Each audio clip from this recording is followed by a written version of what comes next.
What's going on? This is Zach Adelstein here with DFS Army, and today we're going to be going over the Week One main slate for college football. Um, Last week we had a really good Week Zero, and actually recording this right now on Thursday night during this big, huge Thursday night slate.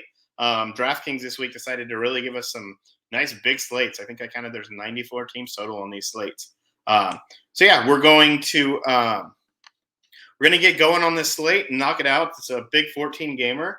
So yeah, let's get going. This first game here is between Sam Houston State at Texas A&M. There was no line out on this, so not much to look at there. But this is the only FCS team on the slate. I'm not really going to mess with Sam Houston here. They're in a transition year. Next year they're going to FBS, and I think a lot of their players are just going to stick in there and get into the redshirt system. Wait till next year, figure out what they want to do. I am interested in a few pieces of this A&M team. Haynes King won the starting job. I think he does have some nice upside here. Got hurt week one last year after winning the job and beat out Max Johnson, who's a really good quarterback. I think this is a team that's going to try to establish the pass. They have a lot of young, talented receivers. And yeah, he'll be in my pool for sure. Moving over to running back, Achane is a player that has Devon Achane is a player that has huge upside speed, huge straight line speed. Isaiah Spiller out of the way, he is going to really get some volume, I think, this year. Really get some chances to show off in the open field. They're going to try to get him the ball in the open field and let him use his speed. And I'm really excited to see what he can do. Moving over to wide receiver, Anaya Smith is somebody that I'm a little concerned about. He had some offseason issues. Hasn't been with the team the whole offseason. He does have big talent, but at 7,400, it's kind of hard to play him for me. Evan Stewart is someone I'm really interested in to see how he does. He's a top recruit in the state of Texas and one of the top wide receiver recruits in the country. There are people around Texas that have said he's one of the best high school players to come out of Texas in a long time, especially at wide receiver position. So he is someone that I think they'll try to get the ball to and try to get involved early and often this year. Um, Moving right along, we have Rutgers at Boston College. This is a game that I don't love. It's got a lower total. It's got a 48 total with Boston College favored by 7. Over for Rutgers, I'm kind of going to fade, kind of figure out what they do. They don't have a ton of pieces that can put up a ton of points. Phil Dracovic is back. He has upside. He also has an extreme floor. I don't know how much they want him to run with his injuries, but he does have that ability. Pat Garwo is back again. Again, he's just kind of a meh player at 6,900. Not anything I really want to go for. One player I am interested in is Zay Flowers. He has extreme talent. Kind of feel bad for him, stuck there in that system. It doesn't really suit him with Phil Dracovic, who everyone thought was going to be great and just hasn't panned out. But I do think he has upside. He has extreme talent. I think he's going to be a great player at the next level. But at 6,300, he's hard to play in this game with such a low total. Going over to the another ACC game, we have NC State taking on ECU, traveling to ECU, which I think is a weird thing for the ACC to do this early in the season to get their guys out on the road to ECU. Devin Leary is at 7,500. I think he is a great play here. I think it's hard to play him with his receivers before we see what they do. There is some turnover there, but at 7,500, he has a nice, consistent floor. And he has a ceiling. He has some ceiling games over 30 points, had a nice consistent floor last year after the middle of the season, about 22 points. And it is a nice matchup for him. The total here is a 51.5 total with a NC State being a 12-point favorite. But yeah, I really do think that is a place you can go. Over for ECU, you have Holton Allers, who feels like has been there for 15 years. He'll air it out when he needs to. And he can use his legs, especially around the goal line. They love to get him some rushes, get him into the end zone on his feet. This is a game that I think that East Carolina can stay in, and that helps Devin Leary a lot. And also, Allers can stay there and put up some points at a very reasonable price here. Moving on over to running back, Keaton Mitchell, for ECU, it is a guy that they'll feed. They really like to get him the ball in any situation. Close games, blowouts, even games. Against Cincy last year, he had 17 carries and do much with it. And I do think he has some upside. Against a tougher run defense, which NC State has a decent run defense, it does worry me a little bit. just that the upside won't be there. But I do think he'll be very low owned, and he'll be a guy for GPPs. It's a nice running back play. Guy that I'm really interested in here for NC State that won the job over there. Excuse me, is Houston. I want to see what they do. I kind of want to take a wait and see approach with this, but he is a guy I really want to watch. In the past, they have run the ball a lot, but it's been a two running back system. And if they go to a single back, I think it could be really good and really big. Over at wide receiver, Thayer Thomas is one of the guys I want to focus on.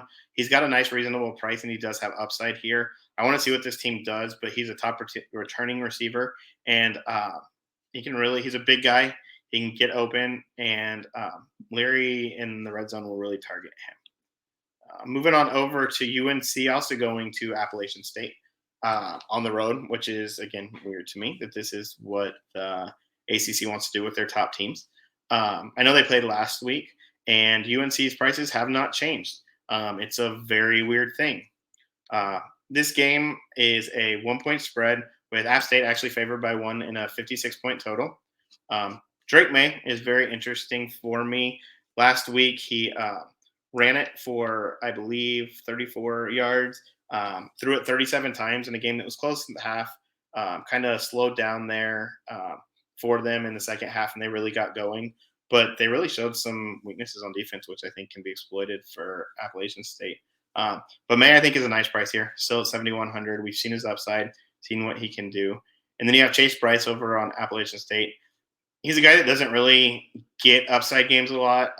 If you look at him last year, he's very consistent in that, 10, 15, 20, 25-point spread. So I don't love his price here, but I do think that he could have some upside where UNC showed last week they can't tackle. And they gave up about 290 yards last week to Florida A&M. And it's just a place that it might be worth exploiting and stacking this game for some GPPs. At running back, there is a huge misprice with Omarion Hampton. He went off last week for 25 DraftKings points. He had 125 yards rushing and a touchdown. He can do that again. He's going to be their lead back here. He's a beast. He's a freshman. Plug him in and move on. There's not much else to say. He's way underpriced here and should be in play for sure. Over on Appalachian State side, we have Cameron People and Nate Noel who will share running back duties. They're both very reasonably priced, but it's hard to play them in cash. You never really know which one's going to go off. They kind of – either one of them seems to, not both of them ever seem to really go off. I like Cameron Peoples here against a team that really struggled to tackle. Last year, he had some really big runs. He had at least a 20-yard run in 8 games last year and had 40-yard-plus runs in 3 games last year. And that is what I think you look for in these games with teams that can't tackle. Going over to wide receiver, Josh Downs is always in play. He's sitting here at 8,200. It's going to be a close game. They're going to pepper him. Kind of worried about the upside with the total where it is, but I do think that he's going to get peppered. He had 12 targets last week, 9 receptions and a touchdown. He always has that 25-point, median score, and he has huge upside. I mean, he has 35, 40-point upside any week. I don't know if he'll get there here, and he is very expensive, but I do think he's always in play. Another player I'm interested in for this UNC team that last week had a pretty good game was Bryson Nesbitt. He is their tight end. He had 5 targets last week, ended up with 4 receptions for 53 yards and a touchdown. I think Drake May is going to have to check it down here a lot. And for a guy this cheap at 3,200 to get those red zone targets and to get those check down targets, I think is huge to make some value so you can pay up for your Josh Downs, your other more expensive players that we'll get to on this slate. There's Appalachian State turned over a lot of their wide receivers, so there's not a lot to go on there. Christian Wells has had some acclaim, some coach talk over the offseason, so he's someone I might target. If I can figure out who I really like on this Appalachian State team receiving core, I do think I might target some of them with their struggles last week tackling for North Carolina. But right now, it's not something I'm totally targeting just because this is a game that I think is going to be kind of a slogger knocker, and then it's just going to be a drag them out game. Moving on to Buffalo at Maryland. Total here is 64.5, and Maryland is favored by 24 points. Tua Tagovailoa is a monster, and Buffalo is not too great against the pass. They were decent last year, but this is a game that Maryland's just supposed to blow them out. Tagovailoa has huge upside and a nice floor. He really got consistent second half of the season, and he plays well. He plays really well against teams that he should beat, and he really struggles against teams that he didn't. If you look last year, West Virginia, he was pretty good against an FCS school, against Illinois, against Kent State.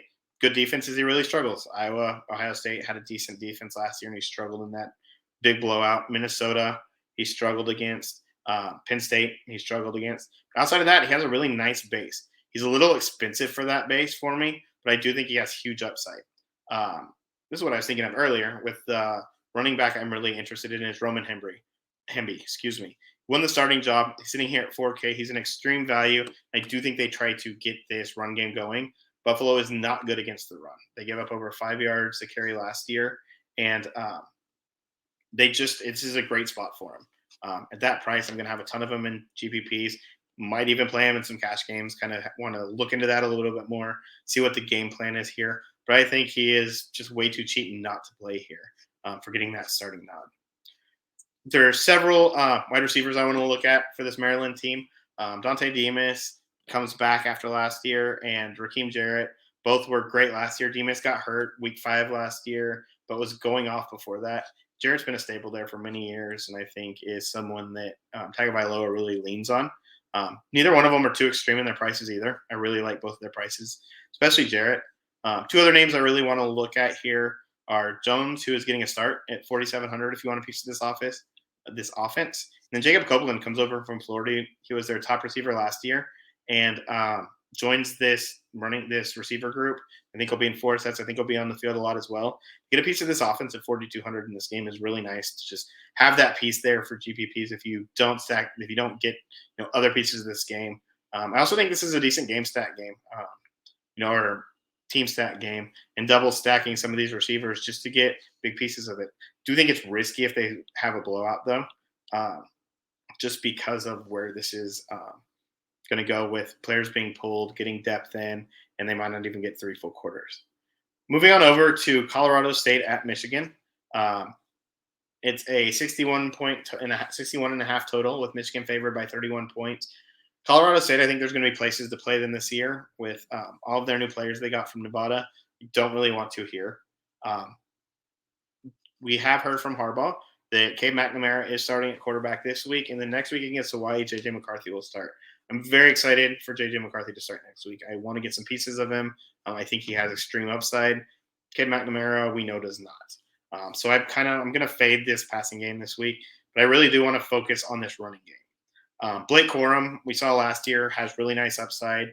He was in there with Hassan Haskins, who also had upside last year, and they kind of had that duo going, but they like to run the ball a lot, so both are in play. This year it's going to be Donovan Edwards with Blake Corum. Donovan Edwards sitting here at $5,000 is too cheap. It's a ridiculous price. It's an extreme value, and he is someone that I am really going to go in on heavy. I think he's cash safe, GPP play. I think he'll be nicely owned here, so he might be someone that you either have to go heavier on or lighter, but I do think that he's way too cheap. Again, with McNamara starting, I'm avoiding this passing offense altogether. And just focusing on those running backs. But I do think this is a good place to really go in and get Edwards as one of your value plays at running back that can really have a nice upside. Moving on along, we have Bowling Green at UCLA, another good team against a bad team. Totals at 57, and UCLA is favored here by 23.5. Not touching Bowling Green. I don't like to touch them on those max sites. I'm definitely not touching them here. For UCLA, we have Dorian Thompson-Robinson coming back. DTR has always been really good for DFS purposes. Last year, he was very consistent. He is expensive, but he's a great cash guy. After that week 1 blowout, he had at least 20 DraftKings points every week. He had over 30 DraftKings points in 4 games, had that almost 50-point game against USC. Just a great DFS piece. Does really well with his legs, has a nice arm, and he's all around really good. Over here at running back, Charbonnet gets the I think, single back nod this year with Britton Brown gone, and I think he's going to be great again.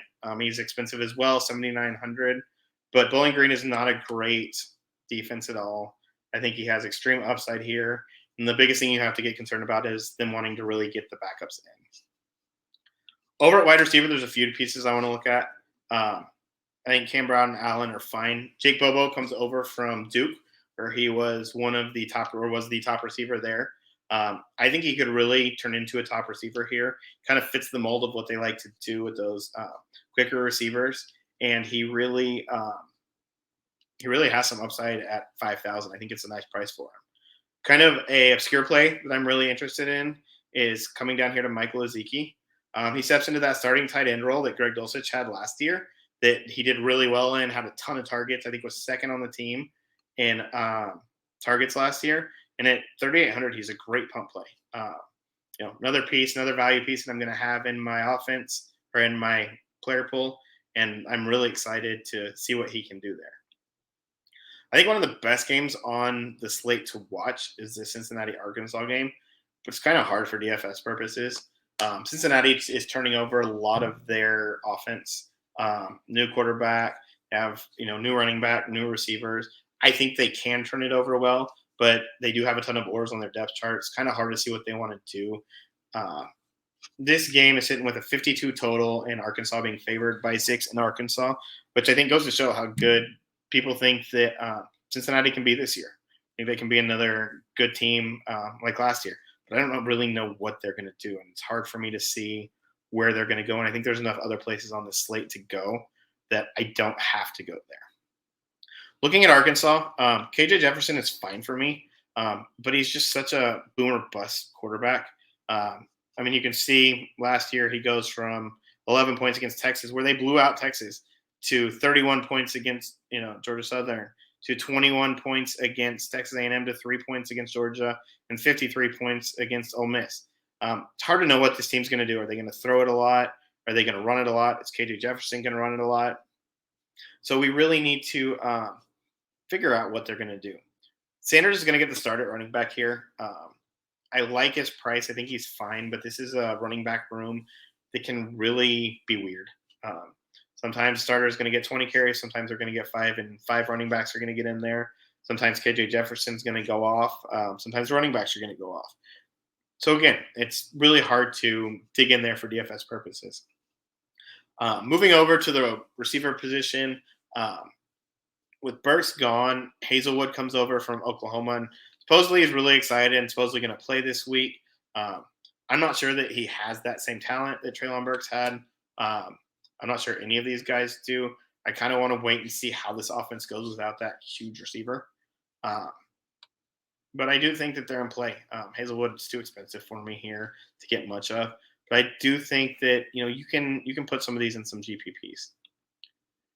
Moving over to probably the biggest game on the slate for TV purposes is Oregon at Georgia.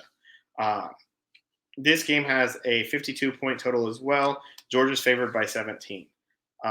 With Oregon, I'm just going to fade them. They don't have a high enough team total for me to really go after. I don't like going after passing games with Bo Nix leading them, and I don't like attacking running games against Georgia. They lost a lot, but they still have one of the best running defenses in the country. Looking at quarterback, I have no idea what happened here with Stetson Bennett being 9,400. I won't play him there. I probably wouldn't play him at 7,000 with his floor and with how this team likes to play. So that's a fade for me. The 2 running backs I really want to focus on at Georgia are McIntosh and Milton. My biggest problem with Georgia, especially for DFS purposes, is they have so many good players that they'll play 5 running backs at games. No one really seems to get more than 10 to 12 carries. So you kind of want to find the guy that will get in there, get some pass catches. Between these 2, I'm kind of going to lean on Milton a little bit just because of his price, give you some salary savings. But again, this isn't anything that I really want to go heavy on just because of the way they like to get so many guys in there. Moving over to receiver, Brock Bowers is the main guy here. He's the tight end. He can be boom or bust.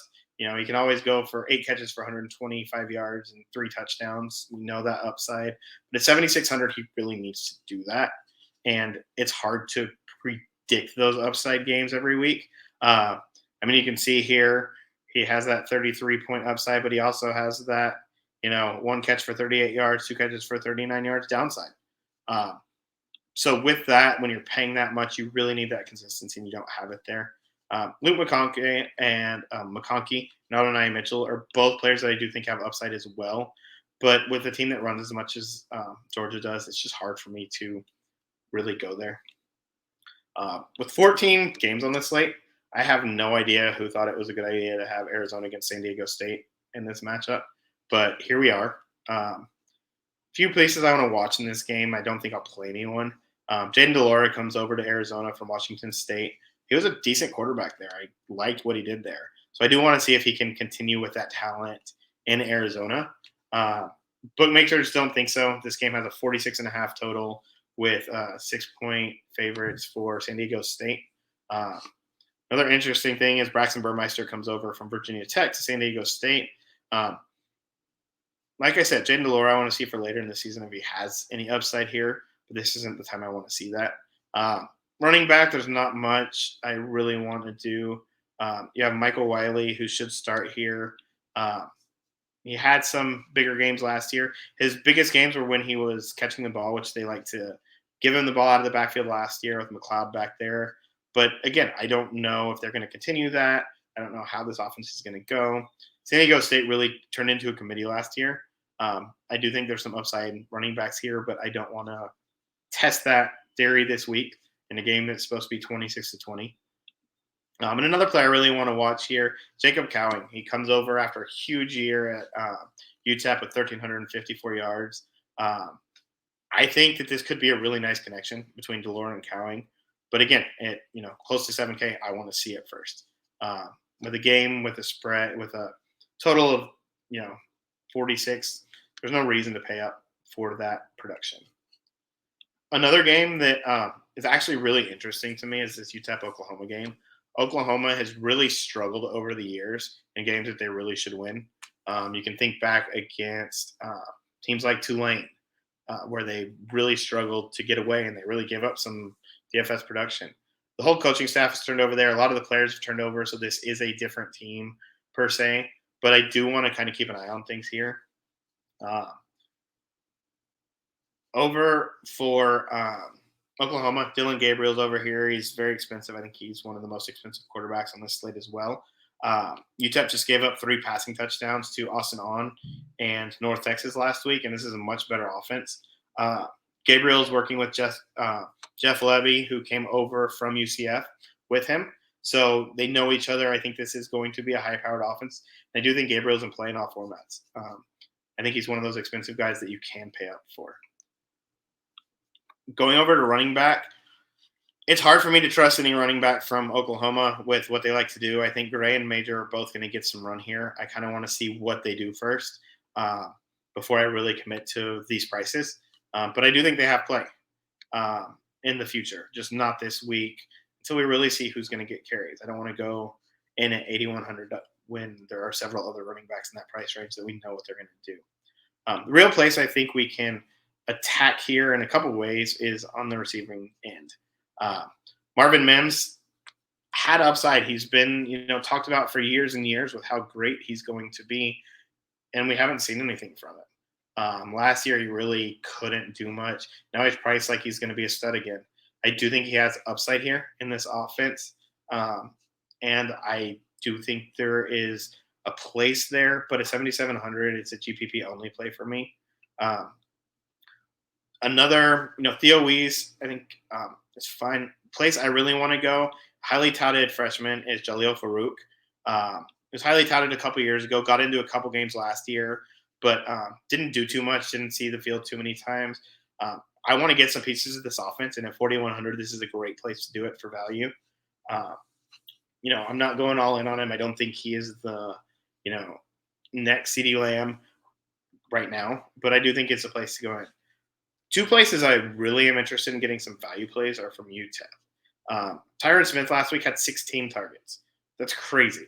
This is a game they're going to be way behind in. They're going to throw the ball a ton, and he's going to get peppered.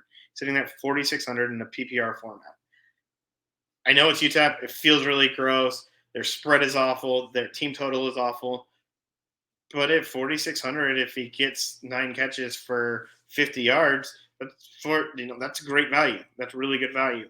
Um, and he has big play upside. We saw last week he made some really big plays. And this is again is a Oklahoma team that gives up some big plays in games that they really shouldn't. Um, Another player that is a punt play for me, and really cheap receiver for UTEP is Flores.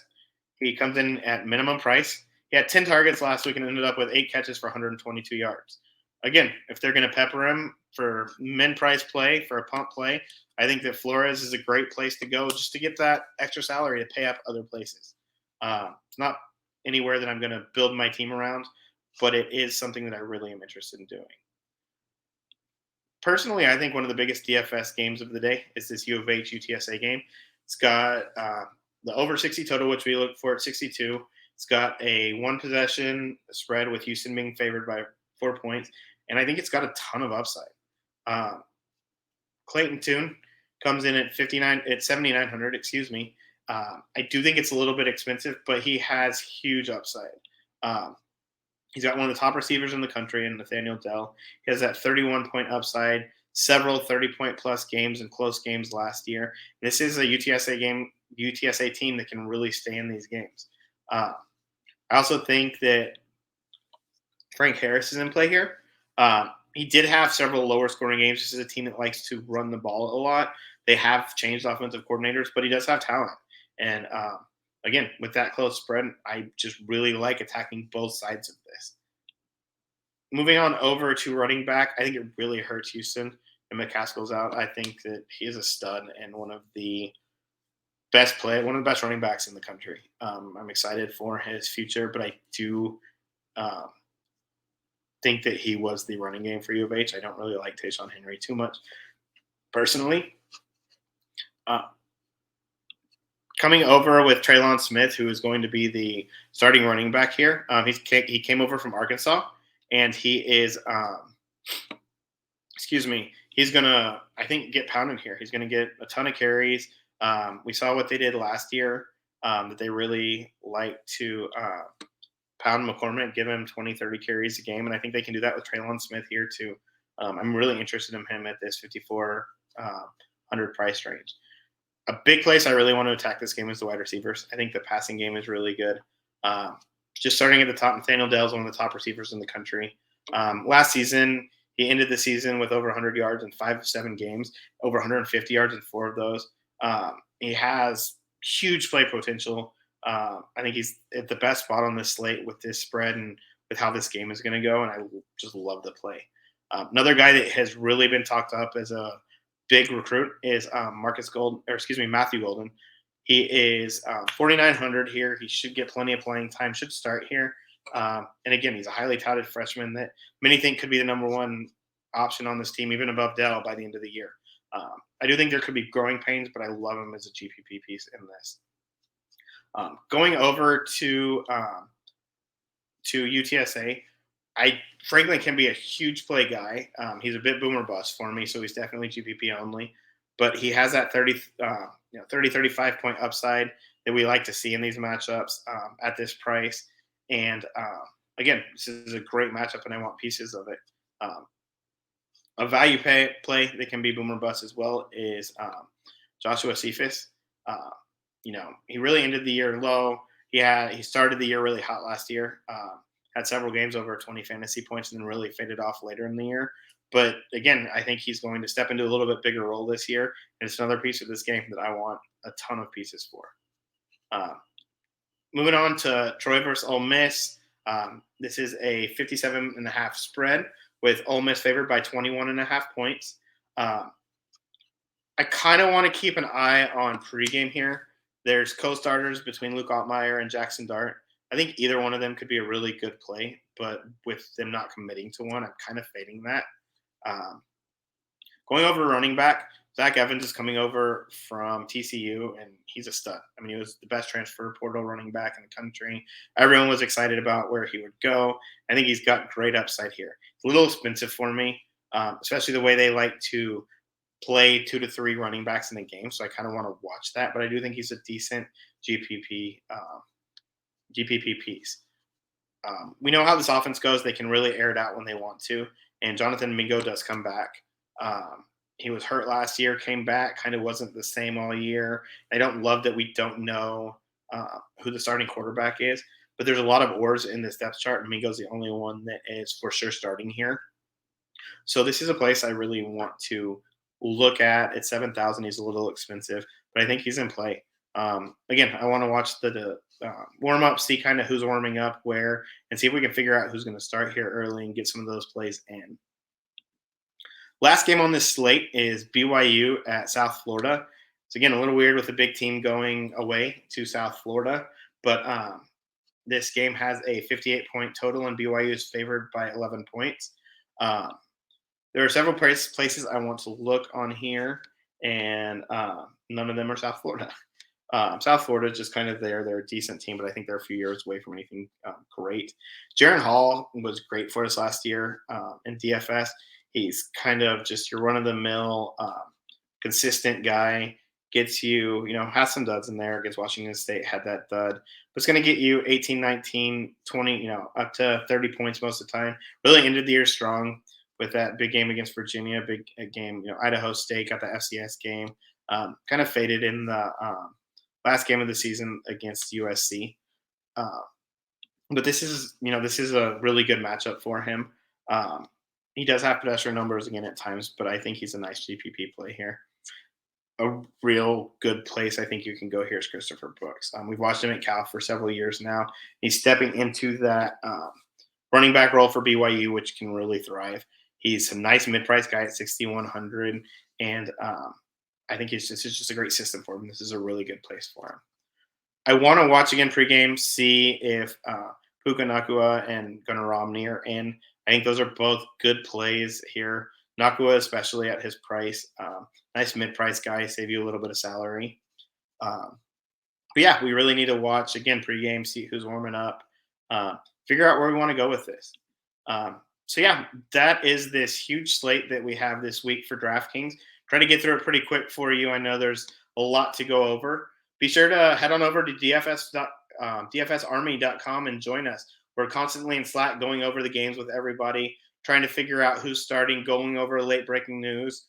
We have our Domination Station Optimizer, which is a great place to go and get all of your projections, make your lineups, build 150 lineups quick. We have late swap now this year for college football, which is a great add-on. You can also go over now to dfsarmy.com and join using the promo code ZADE. That's ZADE. Get 10% off of your lifetime subscription. Save a little bit of money. Use that. Put it into DraftKings. Play these games. Make some money. Come and join us and have some fun. Thank you so much for coming and joining me. Love doing these breakdowns. Going to try to do several slates a week this year. And excited to join all of our DFS Army VIPs in Slack. Good luck this week.